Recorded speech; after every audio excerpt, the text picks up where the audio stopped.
আসসালামু আলাইকুম ওরহমাতুল্লাহ। ইসলামে নিষিদ্ধ 4টি যৌন বিহেভিয়ার।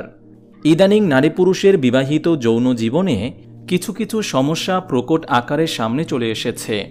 বিবাহিত জীবন গড়াচ্ছে ডিভোর্স পর্যন্ত। অস্বাভাবিক সেক্সুয়াল লাইফের বলি হিসেবে মহিলারা মারাত্মক স্বাস্থ্য সমস্যা পিআইডিতে ভুগছেন। মেডিকেল ট্রিটমেন্ট ফেইলুরের পর সার্জারি করেও শেষ রক্ষা হয়নি। পুরুষ নারী নির্বিশেষে যৌনবাহিত অসুখ বিসুখ তো আছেই, আর মনের ওপর যে ভয়াবহ চাপ পড়ে মেন্টাল ট্রমা তৈরি হয় সে প্রসঙ্গ নাই বা বললাম। মনের ব্যাপারটা তো চির উপেক্ষিত আমাদের সমাজে। ইসলামে নিষিদ্ধ 4টি যৌন বিহেভিয়ার, তা হল নম্বর 1, বিবাহ বহির্ভূত যৌন মিলন। এর কারণে সিফিলিস, গনোরিয়া, ব্যাকটেরিয়াল ভ্যাজাইনোজিস প্রভৃতি সমস্যা তো আছেই। সার্ভাইকেল ক্যান্সার অর্থাৎ জরায়ু মুখের ক্যান্সার, যার মূল কারণ হিউম্যান পেপিলোমা ভাইরাস, তাও ট্রান্সমিট হয়। আর ঘাতক ব্যাধি এইডস তো আছেই। আল্লাহ তাআলা ঘোষণা করেন, তোমরা ব্যভিচারের নিকটে যেও না, কারণ এটি অশ্লীল ও মন্দ পথ। সূরা বনী ইসরাঈল আয়াত 32।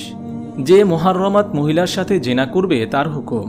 যে ব্যক্তি কোনো মুহাররমাত অর্থাৎ যাদেরকে বিবাহ করা হারাম, যেমন আপন বোন, কন্যা ও বাবার স্ত্রী ইত্যাদির সাথে হারাম জানা সত্ত্বেও জিনা করবে, তাকে হত্যা করা ফরজ। বারা ইবনে আজিব রাদিয়াল্লাহু তাআলা আনহু থেকে বর্ণিত, তিনি বলেন, আমার চাচাকে ঝান্ডা উড়িয়ে নিয়ে যাচ্ছে দেখে বললাম, কোথায় চলেছেন?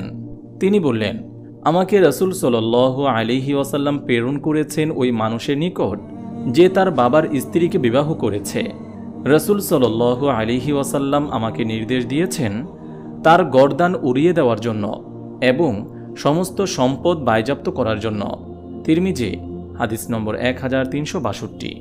নম্বর 2, সমকামিতা। লূত আলাইহিস সালামের সময়ের আগে পৃথিবীতে সমকামিতা ছিল না। সমকামিতা চরিত্র আর স্বভাব বিধ্বংসী এক জঘন্যতম অপরাধ ইসলামের দৃষ্টিতে। লূত আলাইহিস সালামের জাতি এই অপকর্ম করার জন্য আল্লাহ তাআলা তাদেরকে মাটিতে ধসিয়ে দিয়েছেন, তাদের ওপর পাথর বৃষ্টি নিক্ষেপ করেছেন। এছাড়া শেষ বিচারের দিনেও তাদের জন্য আছে যন্ত্রণাদায়ক শাস্তি। আল্লাহ তাআলা ইরশাদ করেন, এবং আমি লূতকে পাঠিয়েছি যখন সে নিজ জাতিকে বলল, তোমরা কি এমন অশ্লীল কাজ করছো যা তোমাদের পূর্বে গোটা বিশ্বের কেউ করেনি?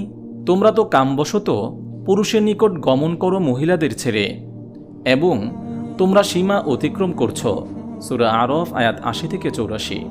আল্লাহ তাআলা ঘোষণা করেন, অবশেষে যখন আমার আদেশ পৌঁছল, আমি উক্ত জনপদকে উপর করে নিচ করে দিলাম এবং তার উপর স্তরে স্তরে কাকর পাথর বর্ষণ করলাম, যার প্রতিটি তোমার রবের কাছে চিহ্নিত ছিল এবং পাপিষ্ঠদের কাছ থেকে বেশি দূরেও নয়।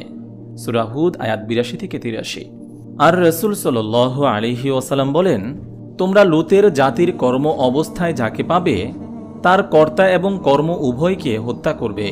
আবু দাউদ হাদিস নম্বর 4462। নম্বর 3, পায়খানার রাস্তায় সহবাস। পায়খানার রাস্তা অনেক রকম মাইক্রো অর্গানিজম দিয়ে পূর্ণ। আনহাইজেনিক সেক্সুয়াল ইন্টারকোর্সের কারণে ফিমেল পার্টনার ভয়াবহ রকমের পিআইডিতে আক্রান্ত হয়ে যায়। এতে অ্যানাল ফিশার, পাইলস হবার ঝুঁকি বাড়ে। হাদিসে আছে, যে ব্যক্তি তার স্ত্রীর সাথে নিতম্বে সহবাস করবে, আল্লাহ তাআলা তার দিকে তাকাবেন না। তিরমিজি হাদিস নম্বর 218। হাদিসে আরও আছে, যে ব্যক্তি স্ত্রীর সাথে পায়খানার রাস্তায় সহবাস করবে সে লানত প্রাপ্ত। আবু দাউদ হাদিস নম্বর 2162। নম্বর 4, পিরিয়ড চলাকালীন সময়ে আর সন্তান জন্মদানের পরবর্তী 40-45 দিনের মধ্যে সহবাস। পিরিয়ড চলাকালীন সময়ে নর্মাল ডিফেন্স মেকানিজম নষ্ট হয়ে যায়। মহিলাদের প্রজনন অঙ্গের স্বাভাবিক রোগ প্রতিরোধ ক্ষমতা কমে যায়। একই ঘটনা ঘটে সন্তান জন্মদানের পরবর্তী 40-45 দিন। আর এ সময়ের সেক্সুয়াল ইন্টারকোর্স প্রজনন অঙ্গগুলোতে ভয়াবহ ইনফেকশন ঘটায় লোকাল অর্গানিজম। স্ত্রীর হায়েজ অর্থাৎ পিরিয়ড চলাকালীন সময় তার সাথে সহবাস করা স্বামীর জন্য হারাম। আল্লাহ তাআলা বলেন, তারা যদি তোমার নিকট হায়েজ প্রসঙ্গে জিজ্ঞেস করে তাহলে বলে দাও, এটা অসুচি বা কষ্ট, কাজেই তোমরা হায়েজ চলাকালীন সময় সহবাস থেকে বিরত থাকো, তখন পর্যন্ত তাদের সাথে সহবাস করবে না যতক্ষণ না তারা পবিত্র হয়ে যায়। যখন তারা ভালোভাবে পবিত্র হয়ে যাবে তখন তাদের নিকটে যাও, যেভাবে আল্লাহ নির্দেশ দিয়েছেন। নিশ্চয়ই আল্লাহ তাআলা তওবা কবুলকারী এবং অপবিত্রতা থেকে যারা বেঁচে থাকে তাদের ভালোবাসেন। সূরা বাকারা আয়াত 222। এই প্রসঙ্গে রাসূল সাল্লাল্লাহু আলাইহি ওয়াসাল্লাম বলেন, যদি কোনো ব্যক্তি হায়েজা নারীর সাথে তার নিতম্বে সহবাস অর্থাৎ অ্যানাল সেক্স করে, জ্যোতিষীর নিকট যায় আর জ্যোতিষীর কথা বিশ্বাস করে, তাহলে সে মুহাম্মদ সাল্লাল্লাহু আলাইহি ওয়াসাল্লামের প্রতি যা নাজিল হয়েছে তার প্রতি কুফরি করল। মহান আল্লাহ তাআলা আমাদের সবাইকে ইসলামের বহির্ভূত কাজ থেকে হেফাজত করুন। আমিন।